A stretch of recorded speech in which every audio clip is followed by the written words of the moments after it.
amajinni bwe tutandika okwogerako galina emitendera mingi.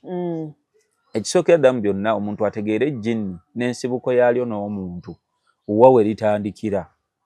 Era kye bayita ejjinni kye kikyo nga kyo. Bye bintu ebitalabwako.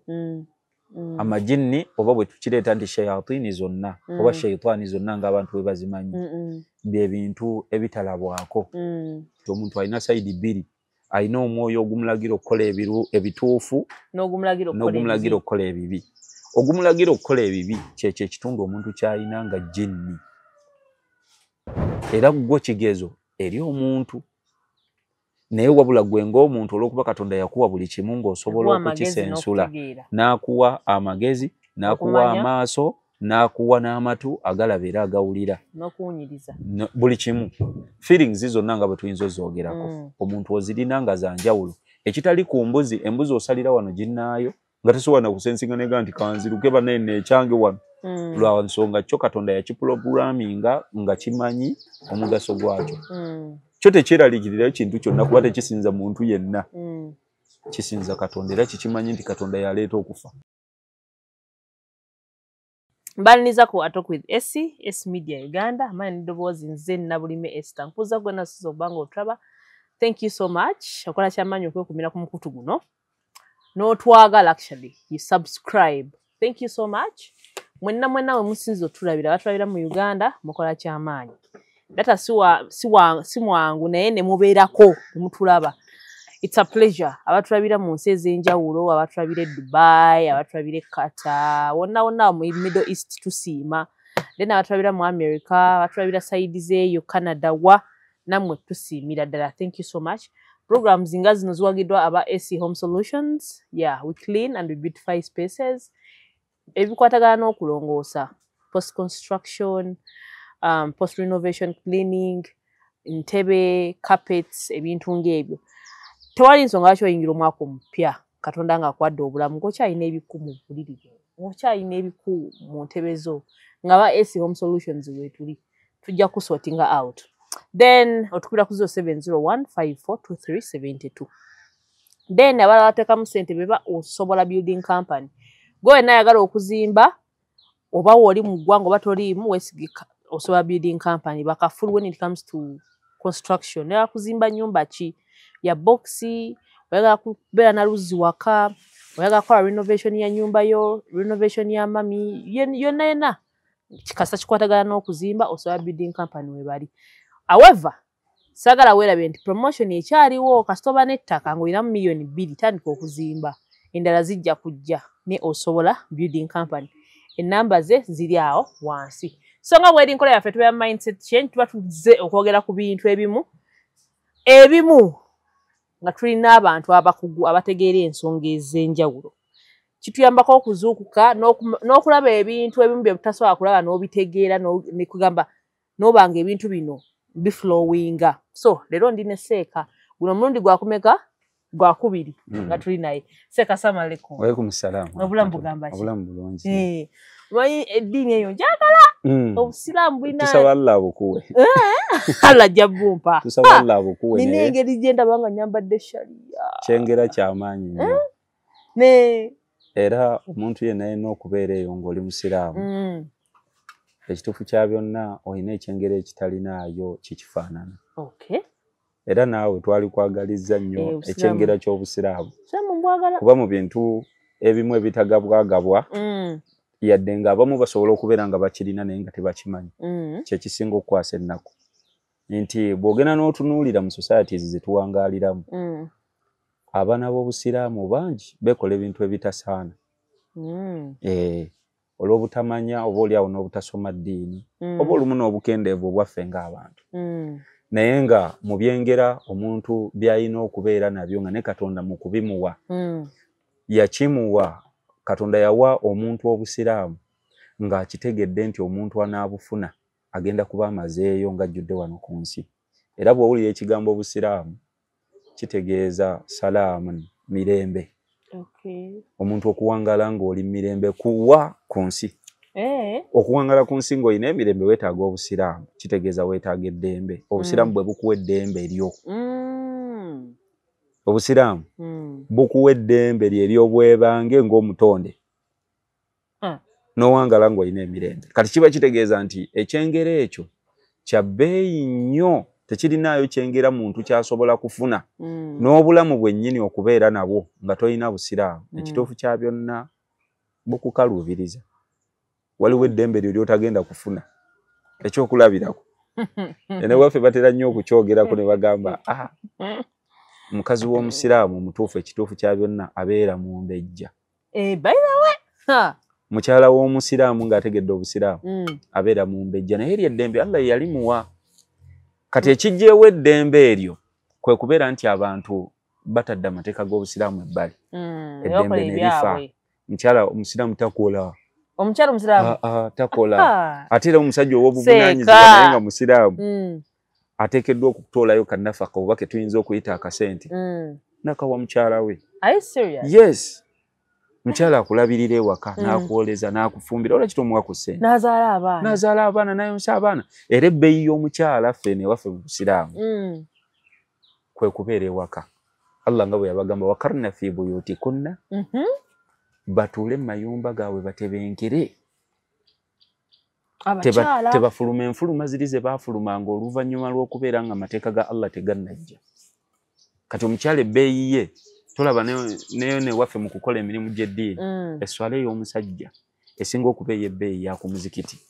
Allah mwagaza agende ku muzikiti asale ejjama. Esswala y'omukazi esinga okuba ey'ebbeeyi ng'asalidde ku nkondo ya kitanda kya bbaawe. Kategedde ako. Kati olaba esswala mu bw'ebbeeyi bw'eyina naawe oyinza okwewunya omusiraamu nga tasaala, si bwe guli? Naye kati kikwewunyisa esswala y'omukyalo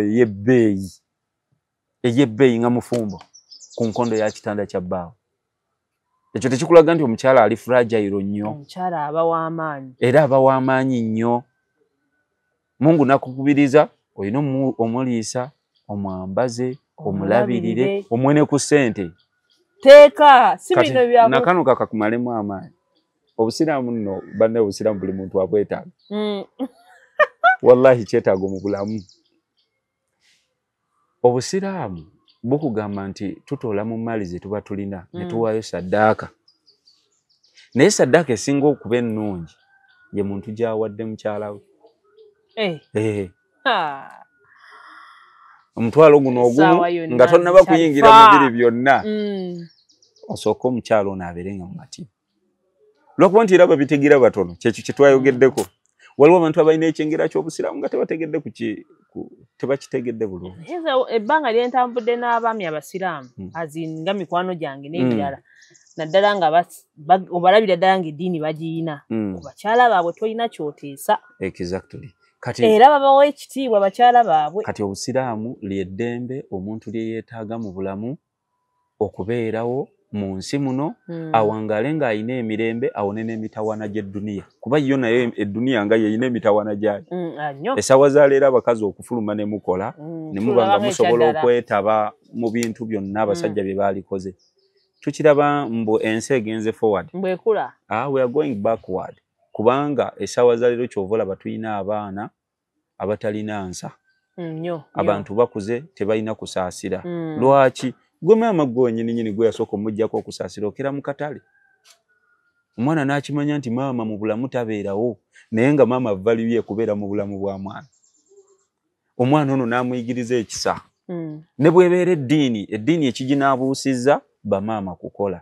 Maama eyalibaddewo n'alondoola omwana wange balya bwe bati toliisa kkono bwe baba balya basoma basimala obudde tabulina abirekera mukozi.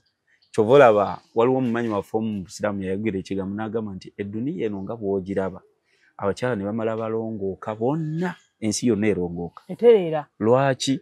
Nti mmwe abazaala ensi ate mmwe abakuza. Kati essaawa za leero ffe tuli wano maama w'abaana bw'aba taliyo naye ewaka kitegeeza omwana agenda kukula atya nga bw'ayagala. Agenda kubikoppa baneiba baani n'ebizibu byonna by'olaba mu nsi eno bakyala kubeera nti baava ku miguwa twava we twalina okubeera ne tugenda we tutalina kubeera ne mugenda we mutalina kubeera.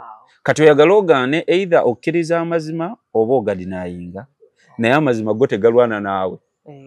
amazima geego anka tolaba bino ebintu bwetubanga tukyali myaka emito tulabanga bino naye tutandika okukula otandika okugamba naye kino ekintu ekyo kirina okubeera ekituufu ky'amazima amazima gafaananako bwe gati ebbanga lyonna bw'obeera mukwano gwange nga nina ensobi zenkola mu bulamu n'otasobola kuntereeza ng'ate ndi mukwano gwe wayitawo ekiseera n'enzuula amazima nga ngajja oba eira ku muntu omulala oyagala oganengenda kukukyawa kubanga n'abazungu balina akantu kabwe ke boogera you rather hurt me with the truth rather than comforting me with a lie. Kati kitegeeza nti amazima go tebagazibira kkubo n'obuli baddi ogenda kutegeera kyovula oyina emyaka 4 oba oyina emyaka 8 mwegenda kutuuka ekiseera ogambe okkirize ku mpaka kubanga kati essaawa za leero bw'otunuulira ebintu bingi bye twali tuloota olina bye wali oloota okubeera esi okimanyi nti si byoli kati ndi birala zuuno nsiimuula okimanyi nti weebale nnyo okimanyi nti ebimu ogenza obikkiriza ku nnyondo nnyo yaddala otuuka n'okkiriza ku nnyondo noga ekitegeeza bino binali mbala si byangu si bwe biti bwe biri akankole kino ekisoboka n'otuuka ekiseera ng'okola ekisoboka ekiri mu busobozi oba si ekyo n'ekiri mu busobozi bwo n'obusobozi busobola okukubula ng'olina kukola kiriwo kati so kiba kitegeeza nti amazima eva ne bwe gatabaako muntu agakola gasigala nga mazima amazima gasigala mazima naye buli baddi olina ogasanga ensibuko y'amazima yeeriwa ye nannyini nsi Katonda omutonzi ye mazima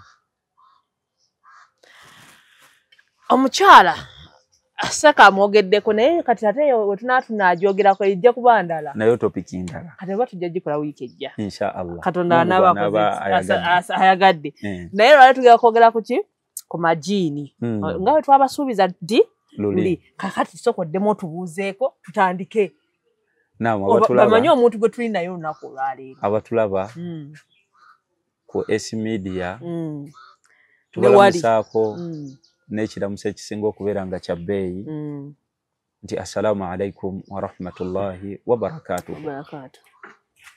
Ekiramuso ekyo kati kibuna n'abatali basiraamu bonna bakiddamu bakimanyi era n'amakulu gaakyo bagamanyi bulungi.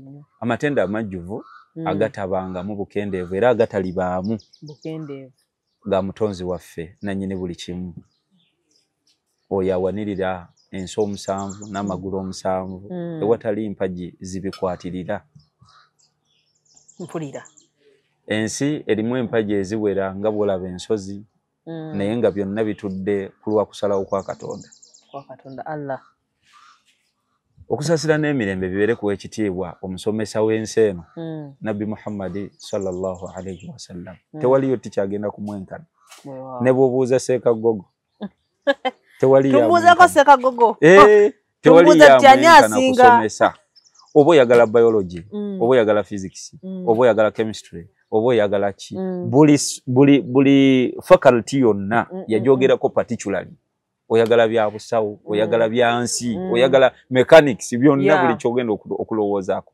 yakisomesa naye mu byewuunyisa nga talina ssomero we baamutikkirira Mungu yasindikanga malayika nemuwa obubaka nemusomesa kitegeeza ye yasoma okuviira ddala ku nannyini nsi nga yamusomesa yagiteekawo amanyi buli kamu konna kyova olaba musomesa wanjawulo ebbanga lyonna sallallahu alayhi wasallam nabwe kityo madamu esinga bw'ayanjudde omusomo gwaffe ntera nnyo okunyumira omusomo guno nga gulimu embeera y'okukola ki ebeere nga dialogue tunyumye yes tulabe butya bwe tuyinza okugasa gwatulaba n'atugoberera ku buli mbeera yonna era saga abeera abiri oli musomesa wano nze ndi muyizi nga bbo mu mbeera efaanana bwetyo bwe twogera ku kigambo majini kyatiikiridde nnyo ensangi zino naye abantu bwe bakyogerako abasinga tebakitegeera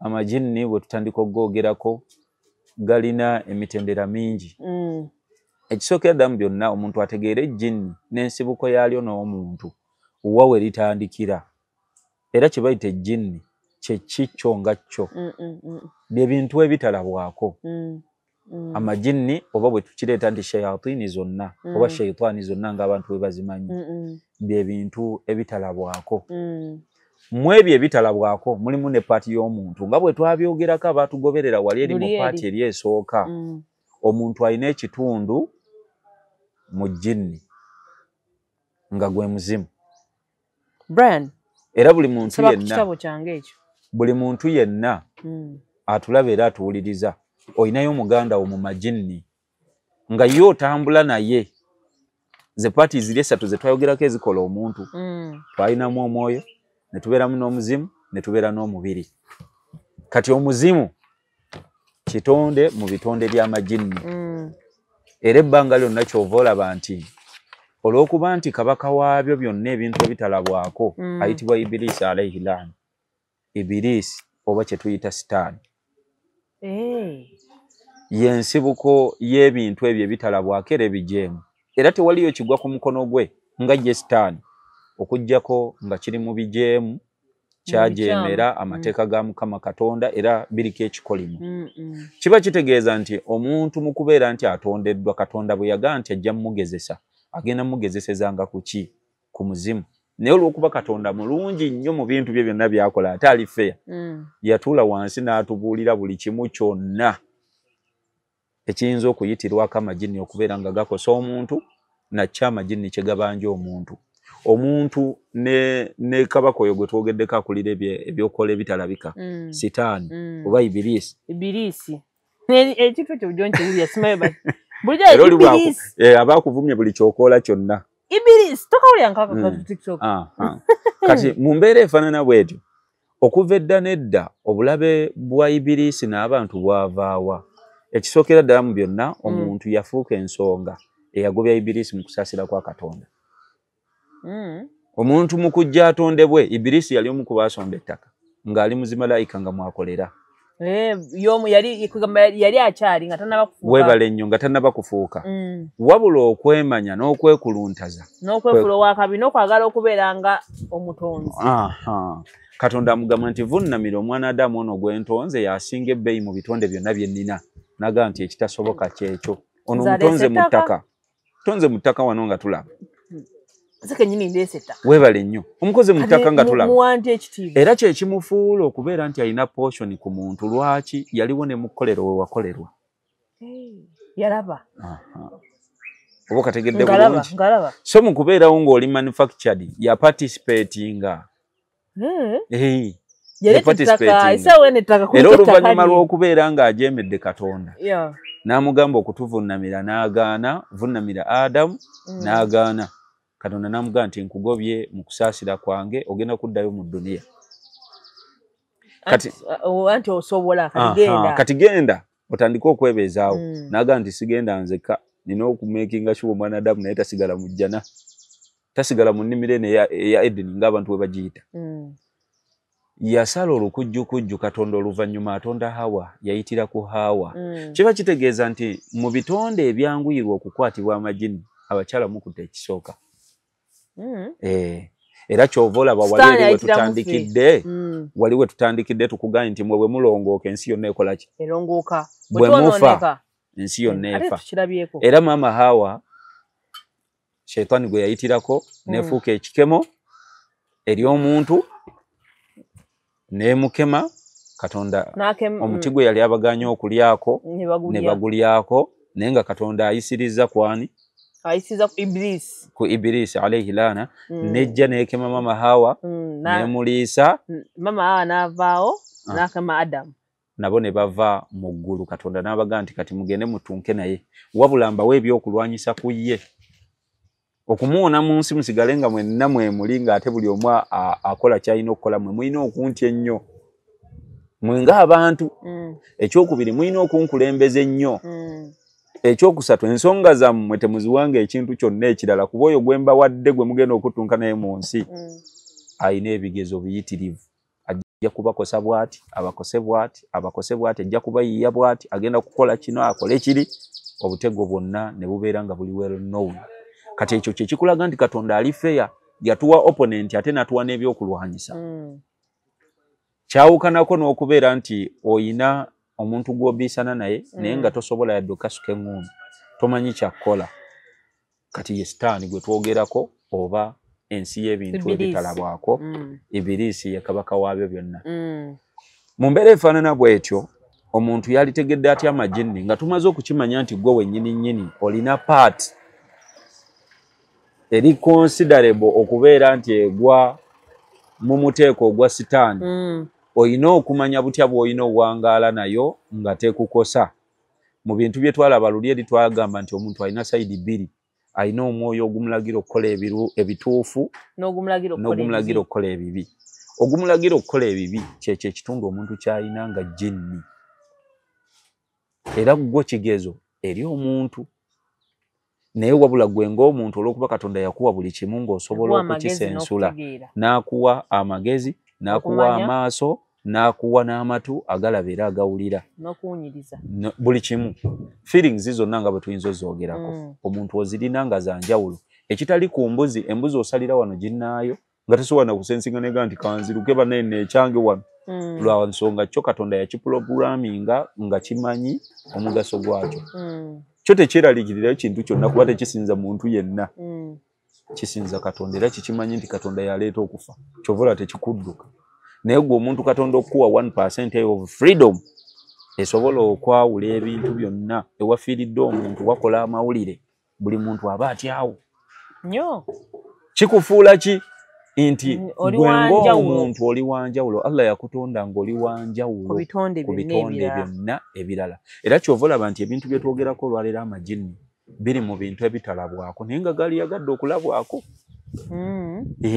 kati go galina spiritual build yokka naye tegalina physical era okwagala okuba agatalabika oba okategeera bulungi tegalabika byonna tugera byogerako nti majinni naye twogera ku kintu ekitakola ki ekitalabwako ekiyinza okuba nga kitula butuzi mu ki kipozesinga bupozesinga era okulagirako ku ekyo olaba nti ne bwe gaba gaagala okwogera galina kutuula ku muntu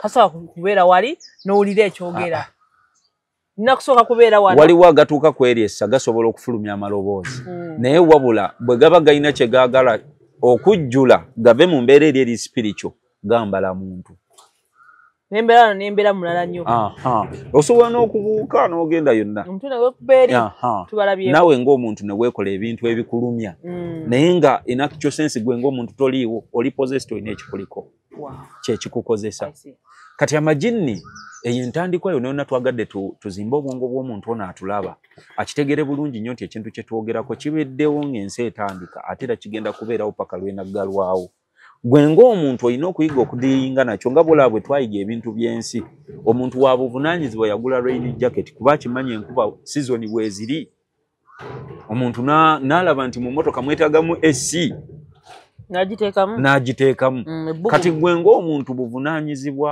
bwo oli wa ddembe n'atasobola kuteeka esi mu nju oba mu mmotoka alina faani ewaka kuba akimanyi ebbugumu ligenda kukola ki ligenda kujja kati kitegeeza kyekyo nti Abaganda baalugera ne bagamba nti ndi mugezi abamubuulire tosobola kubeera mugezi nga tebasoose kubuulira ate buli lw'onaabeera nga tobuuliriddwa era tosobola kufuuka mugezi kati ne kitegeeza nti gwe ng'omuntu atulaba era atuwuliriza oluvannyuma lw'okukakasa obutonde bw'ebintu bino ebitalabwako oteekeddwa okunoonya ways how butya bw'oyinza okweprotectinga okuva ku bintu ebyo ebitalabwako era oyinza otya okumanya nti okoseddwa ebintu ebifaananako bwe bityo kubanga by'oyagala ogaane bwe biri era bwe bigenda okubeera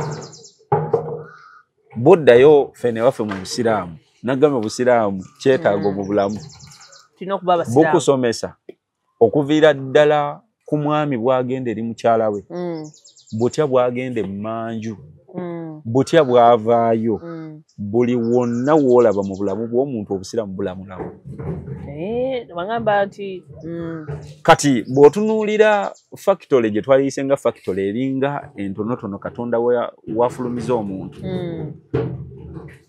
okulabagana kw'abafumba ababiri Katonda yali badde atuwa omukisa ng'omuntu asobola okusabirawo ekintu ekirala kyonna naye ne waffe mu busiraamu esaala eriwo kwekesa oba kwewaza shaitaani kino kye tugenda okufuna naffe ffennyini okubeera nga tetwegattako mu mukolo ogwo kitegeeza kyekyo nti kyangu nnyo omuntu okubeera ng'azaalibwa ng'ali sayidi bbiri bwe muba ekyo temukikoze naaba ng'agwa mu majinni ng'ate ne mu bantu akola ki abeerayo bwe mwana wakula abeera atya naawe wennyini olina gwe wali olabyeko kubanga tofunangako omuntu gwe weewuunya n'ogamba neba ne omuntu no yakula atya ng'olaba ye Eva tategeereka oba okategeera bulungi nga ne bwe kiba ekintu ekiwedde nga kiri awo ku soosi olaba nga asobola okubeera nga takirabamu makulu nawe ne weewuunya n'ogamba nti omuntu ono yakulirawa era ebintu abiraba atya bw'oba tofunangayo omuntu gwe weewuunya naawe naffe ate twewuunya ggwe kubanga weebali ab'okulabirako omuntu nga taswala talowooza ku by'anaakola akola bukozi ffa talina gwaswalira kati omuntu bw'abulwa ensonyi wano ku duniya omuntu abulwa ensonyi ne zikubula ggwe ne zikuggwerako ddala n'okola byonna by'oyagala kiba kitegeeza byonna by'ogenda okukola oli wa byewuunyo kati kyenkugambye nti buli omu ali eyo yali amulabyeko kati mu mbeera efaanana bw'etyo amajinni bwe tugoogerako gatta buli kimu kyonna ky'oyinza olowoozaako ekitalabwako omuli emisambwa emizimu gatta lubaale mpewo za bika gattako ebitambulira mu malogo bye balogesa kubanga abaloga bano abakola obulogo buno obulabwako beeyambisa amayembe emizimu emisambwa era owulira mbu simanya nakayima simanyani leeta gundi ebintu ebyo bye bayitiramu tewali yakola bulogo bwonna nga talina kwe yeekutte ku ebyo bitegerekese bulungi tasobola kugamba alina kugattako kiri era oli okukakasa nti musamize mulungi abaako kye yeekutteko nze ndiko empewo ya lubowa ndiko ekintu bwe kiti ndiko simanya nakayima simanya nze gwolaba nsamirira gindi aba asamirira ki ebyo ebyokoola kati gwe gatta ebyokola byo byonna nga bw'oyinza okubiyita nze genda kubikuŋŋaanyiza mu kintu ekyo majinni oba sheitaani oba okategedde bulungi kati kiva eri ggwe ng'omuntu mu bimu ku bintu ebikufuula free okuva ensi eyo nga bwe twayogedde wali Katonda bwe yatta Adamu n'amugamba vva mu ggulu ne mukyalawo mugende mu nsi mugenda tutandika kulya mu mikono gyammwe yabalabula ku mulabe waabwe era eno mu busiraamu Qur'ani ebijja obulungi nnyo egamba nti Allah bwe yamala okuta Adamu yamussa mu duniya n'amuwa n'ebiragiro oluvannyuma lw'okubeera nti yali avudde eri mu mirembe oluvannyuma naye lw'okuba nti asobeza nga sitaani yeeyitiddwako Allah n'alaalika n'agamba nti inna shaitaana lakum aduwwun mubiin kati mulina okukimanya mmwe abaana Adamu nti shaitaani mulabe wammwe wa lwatu lwaki ekisookera ddala kyakoze ekyobulabe abafulumiza mu ggulu tabagalira ddala oba okategeera bulungi lakum aduwwun mubiin mulabe wammwe wa lwatu n'atowa n'ekiragiro n'aga nti fattakhidhuhu aduwwa nammwe mumufuule mulabe wammwe waki wa lwatu kitegeeza okulwanagana naye spiritually mentally physically emotionally yes oba okategeera bulungi olina okulwana n'ebyo okoola ebyo era bwe biba binajja mu bulamu bwo bijja mu ezo embeera ssatu ekisookera ddala mu bwongo nga bw'olaba bwe yakola maama Hawa yamuyitako eno ekyo ekibala lwaki babagaana okukirya lwaki obamu nekiri ekintu munda exactly ng'olwana n'ekintu munda kati embeera eyo ebeerawo gwe ng'omuntu ng'otandise okubaako n'ebyoyogerezeganya nabyo naye nga kubikolwa bikyamu kibi naye ng'otandise obirowooza bbongo weebale nnyo manya bumanya nti sitaani takuli wala tekitegeeza nti omuntu mu butonde bwe tagenda kusobya ffe twakolebwa nga tuli nsobi era kyova olaba eno ewaffe mu ddiini yaffe omuntu tumuyita insaanu insaanu kiva mu kigambo nisiyaani kwerabira omwerabize ye muntu era Katonda atusuubiramu okusobya wabula kikyasinga okwagala ekyenjawulo okudda tukomewo weebale nnyo netwenenya netuddamu okategedde bulungi kati mu mbeera efaanana bw'etyo buli lw'osobye ennyo n'oyitiriza okukola ensobi ennyingi ng'ate n'okuddako todda awo we wali ekyobulabe kwe kubeerawo nga ddala mu butuufu okakasa nti koolidde kako obumativu. Kati ate okukkiriza mu bufu kuleeta bino wammanga. Omutima gwo tolifuna mirembe. Daiman abada teriyo muntu yeeraguza alina mirembe. Tewaliyo muntu adiringira mu ssabo ng'alina emirembe mu bulamu. Era n'otulo baatuvaako tebatwebaka. Ate buli wooteebaka tulo oteekwa okulwala endwadde ezitategeerekeka. Ne bannasayansi ekyo bakitubuulira. Okuwummula ekimala kimu ku bintu ebireetera obulamu bw'omubiri. Kati kiba kitegeeza nti byonna by'okola gwe ng'omuntu olina okukimanya nti obukkiriza bwo kintu kya bbeeyi. Olaba ne bwe bubeera one on one nga bwe tuli wano. Bwe bukya ku makya ng'onzikiririzaamu okimanyi nti nina ebirungi bye nkufunamu. Bulungi nnyo. Ne bwe mbeera nina gye ndi nsobola okuga nti ebiri egyo gintereko ku ssimu wano nsiranye n'otambuuza bibuuzo bingi lwa nsonga onzikiririzaamu. Kati obukkiriza bwo kintu kya bbeeyi. Ye mind eri gye twayogerako ne tugamba nti ye nnimiro ewedde okuteekateeka. Bakubya amavuunike ne basawa n'ebisubi babyokyezza manyi wabataddemu nsigo ki gy'ogenda okuteeka mu nnimiro yo. Sizoni zinga bwe zibeerawo ez'ensi ne sizoni z'omwoyo weeziri. Kyova olaba omuntu abadde omunywevu leero osobola omusanga enkya ng'ate enkya yatagadde olw'ebizibu. Tutagala. Oba okategeera bulungi. Wabula ekikulu kya byonna okutagala si nsonga naye okomawo. Okudda okwo kwe tusinga okwagala. Oleme kubeera ndiga yabula. Kintu kyakukkiriza kino nkiraba. Obukkiriza obulabi. Kakati era. Nti wokkiriza. If you believe, you achieve. You achieve. Kati obukkiriza. It starts with you. You. Igwe.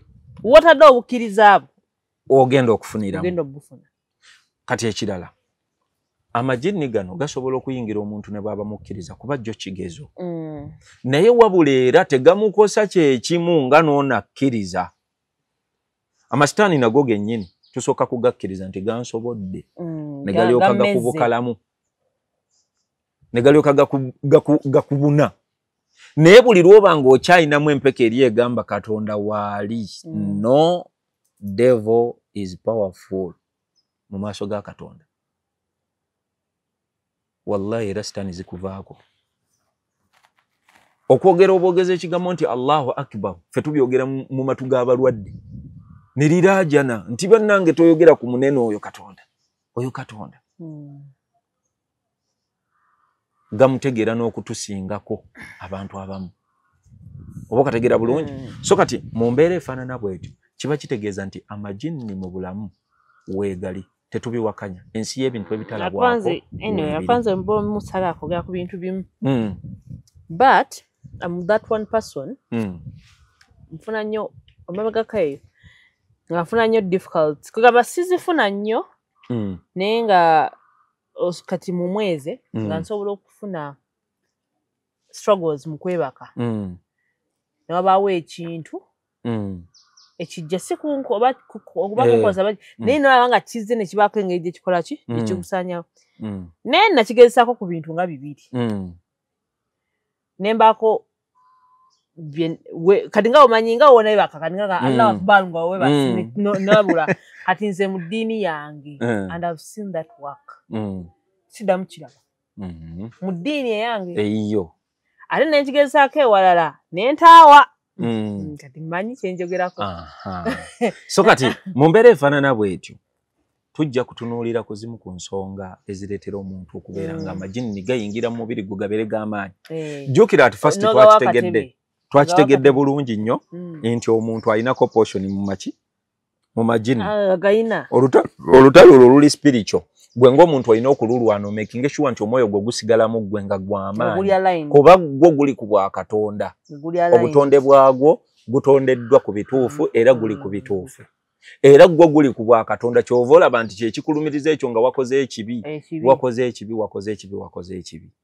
Ogwo gwe mwoyo. Kakitegeeza okuguwa amaanyi ekisookera ddala mu byonna kubeera wa buvunaanyizibwa eri Katonda. Ekyo kimu.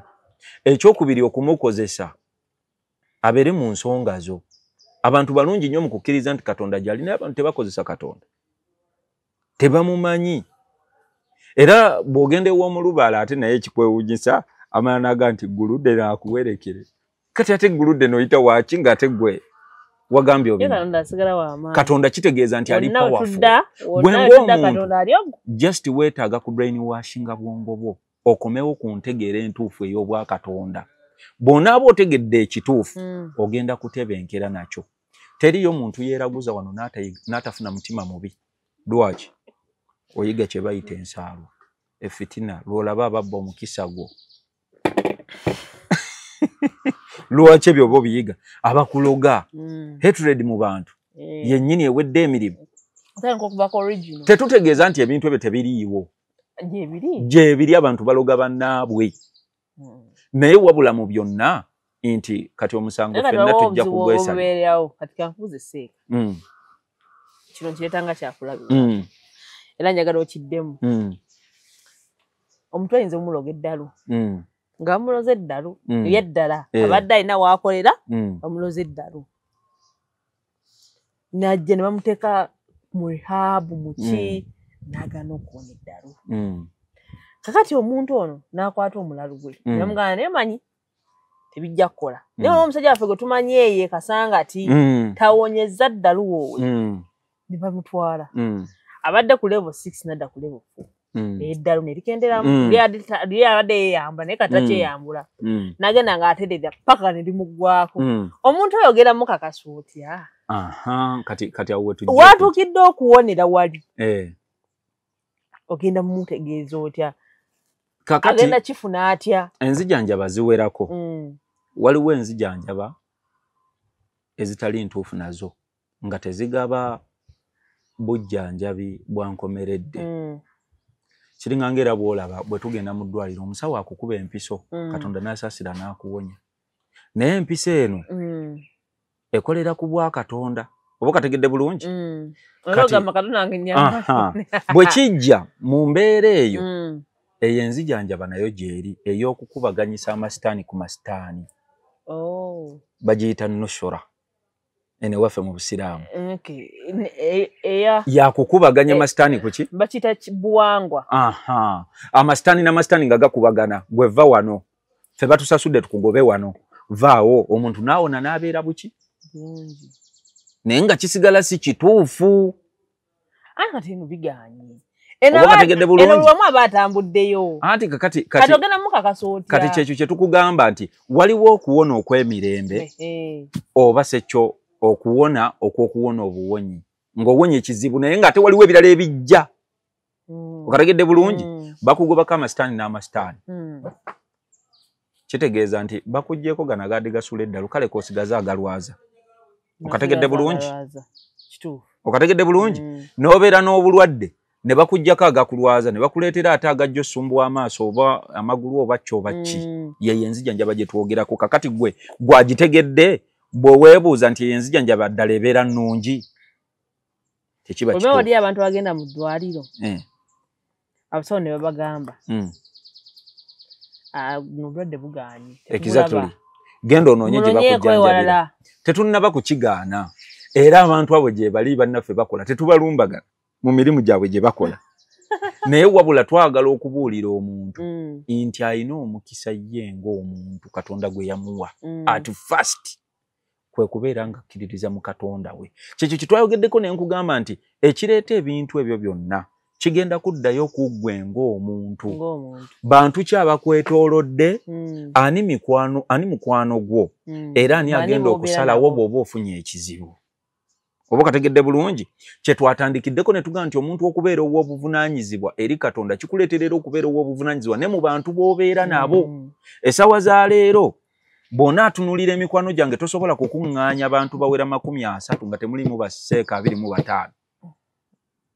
Kategerekeka bulungi? Lwaki? Abantu abo kugamba ofuna ekizibu.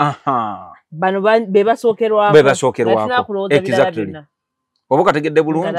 Kati mu mbeera eyo gwe ng'omuntu oli wa buvunaanyizibwa mu mbeera ki? Obulamu bwo obubidyunze otya gwe ng'omuntu? Okkiririza mu ki abantu kye bamanyi ky'okkiririzaamu? Niyo oli eno totegereke. Webale nnyo. Oli eno kati ekyo kye kigenda okutaasa either bw'olwala bakutwale mu ssabo oba bakutwale wakolerwa ebituufu. Oba kategeera bulungi. Bonna batobadde wa buvunaanyizibwa eri Katonda. Katonda takukuuma. Ate okumanya wa kisa. Katonda agayidinga abantu abamwemaliramu. Kuba bintu byanjawulo. Abantu Katonda bonna bamumanyi bwe basuubira. Naye ate Katonda abantu tebamutegeera. Katonda okumutegeera abeera mu nsonga zo. Omwesiga ng'omwinamu obwesige. Buli kimu okakasa nti yasooka yasembayo. Bino ebyo makkati byonna n'obikola naye ng'okimanyi nti yasoose ate era yakola ki? Yasembayo. Oyo gwe bayita Katonda. Kyokka tekikwewuunyisa ku mukono guno ogwa kkono abantu gye bakkiririza mu bintu bye bakoleramu tewaliyo abyesiga 100%. Oba kategeera bulungi. Tewaliyo abyesiga 100% era omuntu tasobola kubyemaliramu naye ate ne wa Katonda gye kiri. Kati kye kikulaga enjawulo y'ebituufu n'ebiki n'ebifu waliyo omuntu atagendangako omusabo nga talimanyi. Oba kategeera bulungi. Nga Katonda yamusaasira. Yesterday I had a conversation with one of my friends. Nanga esi. Kino just in sharing guys. Temukitwala bubi. Fade twogera nga naye esi nkubulire. Nkoze kino. Ya mukatuliki nyonyonyonyonyonyonyonyo. Ewawe yeje yakulya yeddi tajibaddeemu nnyo naye nga mukatuliki. Kakati n'abaako ebizibu bye yafunaawo ne gigyota n'abikikati banne naye nga mmanyi kati manyi kyogenda okukola tugende ku sayidi eri n'agendayo ate n'atandika okubeera nnyo nga yeewaddeyo nnyo era nga neeno abakatuliki wena takyabalaba alabye ddala wali okutaasibwa naye n'aŋŋamba ebbanga ly'amaze ndowooza emyaka ng'esatu ebiri tawulira mirembe era mbwadde wali n'agamba Neri naine emirembe gyange. Contentment Katonda gyasooka okujjako. Peace of mind. Ne kati wano ndaba. Mirembe gikugwa. Ekyokubiri. Kankuwa ekirala. Insecurities. Kubanga byokola bya nkizo. Era tebaagala bijje mu lwatu. Balina ne kye basobola okugamba okukola nga kyanzikiza. Gwe ng'omuntu tovaayo. Oba kategeera bulungi. Ebintu ebyo byonna singa tubitunuulira nga biva ku bwa Katonda.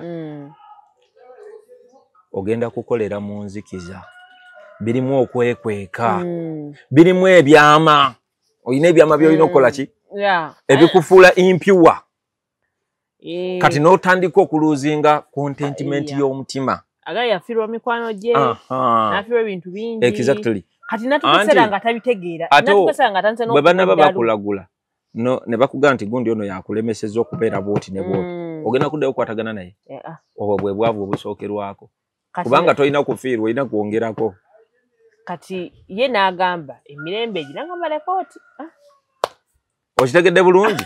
Kati tewaliyo kintu kitebenkeza mutima nga kutuula mu nnyini gwe. Era kati awulira alina emirembe. Era omutima guno Katonda yagukola ng'ekigutebenkeza kubeera mu nnyini gwo yennyini. Buli we gubeera nga gukkiririza mu kintu ekirala tegutebenkera mu nnyama. Naawe ng'omuntu. Nabbi sallallahu alaihi wasallam anti tuyitira ku side eyo yabuwali. Yagamba nti inna fi jasadi mudgha. Mu nnyama eno gye mulaba mu mubiri gwammwe mulimu ekinyama. Idha salahat aljasadu kulluhu. Ekinyama ekyo singa kirongooka omubiri gwonna gulongooka. Naga nti ala wa hiya alqalb. Gwe mutima. Kyokka nno omutima ene waffe bwe tuguyita qalbi. Era owulira abantu abaagala nabamu bamanyi n'okweta qalbi. Gwe mutima. Kyekintu ekikyukakyuka yatagayyaru wa yataqarru. Kikyukakyuka. Nti olwaleero ky'obadde oyagala enkya si ky'ogenda okwagala. Leero you grow. Weebale nnyo. Waliwo ebintu bibadde bikwawuli amakulu but they don't make sense to you. You need something new. Kati ekyo gwe ng'omuntu gwe aba akimanyi nti okyusa okuze bukuzi naye guli baguyita mutima. Gukyuse waliwo bitakyali. Gukyuse.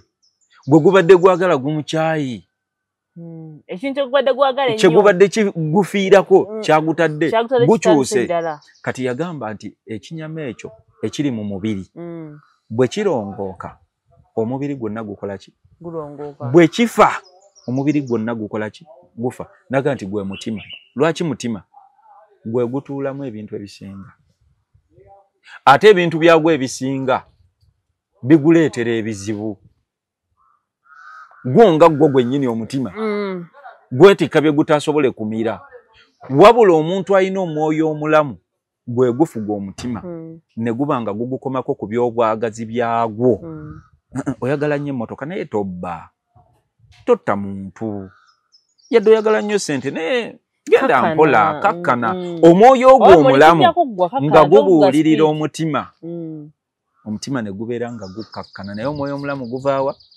Kubeera nga gumanyi nnyini gwo bwe gusobola okufuga omutima gwo. Kati omutima bwe gulongooka omubiri gufuna emirembe. Kyekyo kye tuyita peace of mind. Gwe ng'omuntu n'oba nga toyina wasiwasi ng'omu Buswahili bwamuyita oba Omwarabu. Toyina wasiwasi. Oba okitegeera bulungi? Wasiwasi oyo ava wano. Wasiwasi buli lw'omukolerako okola enkola za sitaani. Wasiwasi buli lw'obeera naye okola ensobi. Wasiwasi buli lw'obeera naye toba na mpisa. Tosobola kuba wa buvunaanyizibwa. Toba na nsa. Tukyagerera ddala mu maaso katunywe ku mazzi naye nga tubaagala nnyo. Thank you for watching. Mwebale nnyo twagala mwongere okusubscribing to this channel. We love you so much. Naye nnyongolo baddiza programs nga zino lwaki tuzireeta tulabe waliwo tugenda nga twonooneka, okay? Naye tugezaako tulabe nga tudda okitegeera. So tuyigiramu ebintu bingi nnyo, ebintu ebimu abamu kati mwafuka bize temukyagenda tebagala kusaba, tebagenda kusinza Katonda. Tosaba. Abamu bali serious nnyo n'ensi bavuga speed. So bambi yensonga tuzireeta mindset change, tubeeko ebintu byetwegayagayamu okitegeera ekintu ekyo. So please subscribe to this channel, like nga comment nga sharing. Seka akyayina ebintu byagenda tusomesa mu maaso awo bingi nnyo naye nga programs zino saagala weerabire ziwagiddwa aba SC Home Solutions. We clean and we beautify spaces. Ebintu ebikwatagana n'okulaba nga post construction, post renovation cleaning, entebe, carpets, ebintu ng'ebyo byonna twesige tujja kujja tukulongoosezewuwo. Oyaga kuyingira nnyumba, oyaga kukola ki, tujja kujja. Sementi bino byokubeera mu nnyumba sementi n'akwata n'oza mutavaawo. Sementi avaawo mukwano. So ebintu bigenda bityo kati tukimanyi nti mubeera busy. So we do the work. Okitegedde? So tukubira ku 0701542372 tujja kuba tujja misinde. Osobola building company ate bo webali okubeera nga ate bakuzimba anything ekikwatagana ne construction. Oyaga kuzimba nyumba ya mukadde, oyaga kuzimba nyumba yo, oyaga kukola renovation, oyaga kusima luzzi, oyagala ki kasa kibeera nga kikwatagana n'okuzimba, osobola building company ajja kuba waali nnyo okulaba nga ate akusorting out. Ennamba ye eri awo mukubireko. Tukyagenda mu maaso tuline Seeka. Seeka najjanjaba. Ensiwa kiri Seeka? Ensonga ezo zitegeera bulungi. Yes. Naye nga tukukakasa era gwe atulaba atuwuliriza nti gwe ng'omuntu gwe asooka okuba omusawo. Ebintu byatuuse ddyawo. Gwe asooka okuba omusawo w'obulamu bwo. Wali waggulu we twavudde ku bukkiriza bwo. Era nze nja kukuutira nnyo okubeera ng'obeera mukkiriza wentandikira okujjanjaba. Omuntu yenna akuggyako omukisa ogw'obutabeera musawo asooka ku bulwadde bukuluma. Omusawo asooka ku bulwadde obukuluma eyo chance yo. Lwaki? Obulwadde buluma gwe. Ekyo kimu. Tasobola bitegeera. Osobola okubinnyonnyola nga nabisoma. Olaba ne bwabeera ow'omu ddwaliro yennyini be tumanyi ab'empiso. Bw'ogendayo nga talina kye yakoze yadde okujja aparatase n'emu akubuuza how do you feel? Tulabe. Kitegeeza ki ekyo? Bw'omumma ripooti eyo era akaluubirirwa. Ayinza okujjanjaba olw'okuba aba muyivu. N'amanya nti omuntu ono okusinziira bw'enkute ku lususu ndabye alabika talina mazzi, alabika tanywa bulungi mazzi basooke bamuteekeko gulukosi. Olw'okuba alina okumanya ayinza okujjanjaba. Naye akaluubirizibwa era kyaba asinga okusabirira. Odde engulu abeeko kyakubuuza. Omugambe. Embeera eno yazze etya? Kyatandise kitya? Kitegeeza omukisa ogusooka gugwo ogulina. Era kyaba ayagala mu byonna bw'omala omunnyonnyolamu ebyo ng'akugamba nti nno kaakati olaba. Kino ky'obadde okola kikyuse. keranga ku machonywe ku mazzi lunch girire mu budde lya ku greens kola boti ne boti sukali yo mukendeeze naye era ebyo byonna biddayo ngera tagenda kuno kukura akaba oba kye bayita okukulondoola tagenda kubeerayo gy'ogenda obikola olwani akujjanjabi n'empeke zaakuwa azikuwa ogenda ozimirirewa waka kitegeeza nti era gwe musawo ne Katonda bw'otabeera buvunaanyizibwa wonya ate ye Katonda si musawo muwonya yasalawo nti essaawa awakati giro kyabeerawo owone etulayo abantu bangi n'ogenda mu ddwaliro walwadde mutwe byonna n'obikola n'ofiirawo ne tulaba abantu bangi amaze mu ddwaliro emyezi 6 n'akomawo akati naddamu natambuza omusawo yenna agezaako naye omuwonya yawonya tumuwe ekitiibwa